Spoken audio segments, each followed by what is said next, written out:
Sandra, what are the political ramifications of all of this? Let's bring in our panel.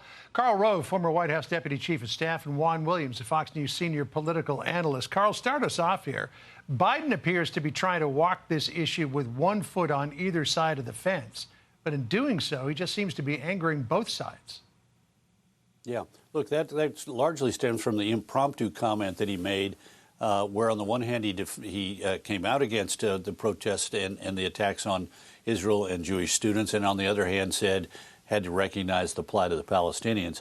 The statements, the written statements, and the spokesman from the White House have been generally pretty tough, but the president himself set the tone by answering that question in ad hoc. Look, this is going to get worse before the end of the school year.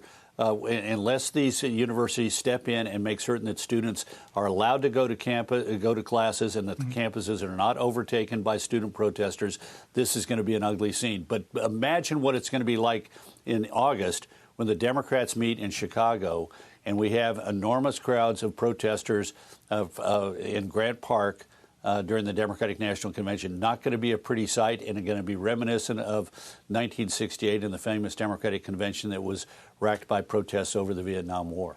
They better have a whole bucket of grease to put on the Grant statue to stop people from climbing it, that's for sure.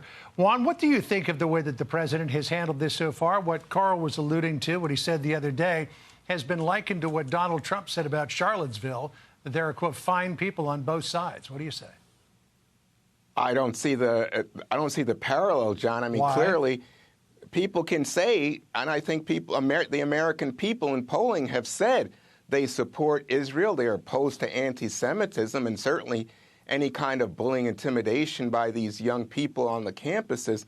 At the same time, you can be concerned with the plight of the Palestinian people in terms of a very strong Israeli military offensive that has devastated much of Gaza. Those are two separate issues, and I think that's what the president was speaking to, very much unlike Charlottesville. In terms of the politics, you know, the reality is that, you know, the election is not until November, and a lot of these young people who are out here today have strong disagreements with the President Biden's support of Israel, continued funding, military support.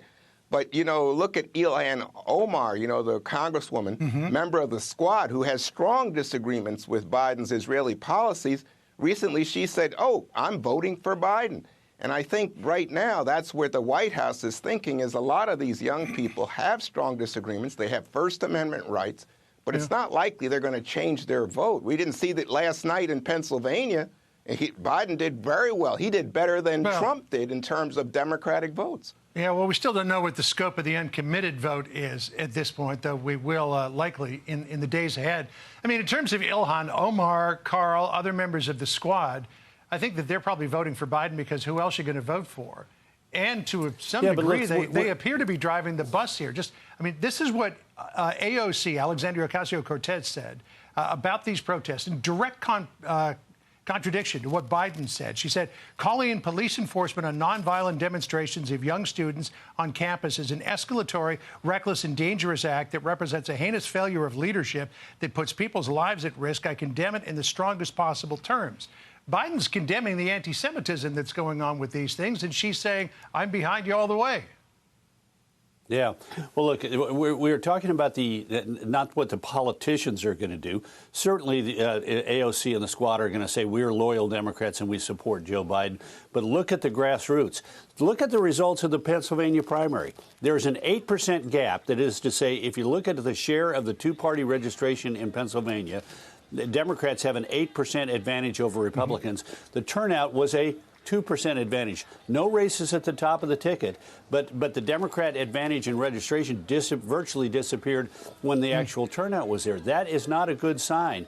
And Juan can say that there's plenty of time for this to get handled by the November election, but this animus towards Israel and support for the Palestinian cause from the river to the sea, as they say, the extinction of the state of Israel, is very strong in certain elements of the Democratic Party, and it's going to be reflected with people turning out and people failing to turn out and not voting for Joe Biden in the presidential race. So what do you say about that, Juan, that he's alienating Jewish voters and at the same time he's not going to win back the Arab and Muslim Americans in places like Dearborn, Michigan? They're gone.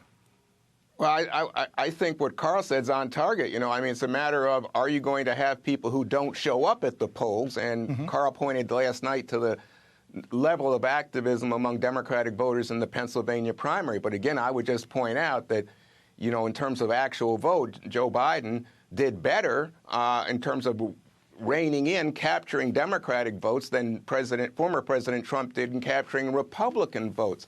And the second thing to say here is, I think a lot of people have to make the case, and this is on the Biden campaign to do it, that, it's a matter of free speech and expression, as long as you're nonviolent, non-threatening, not anti-Semitic. But you have a right to express your opinion, and it's a matter of democracy. And then they'll say, and look at the alternative, if you care about democracy, are you voting for Biden, or are you going to vote for Trump?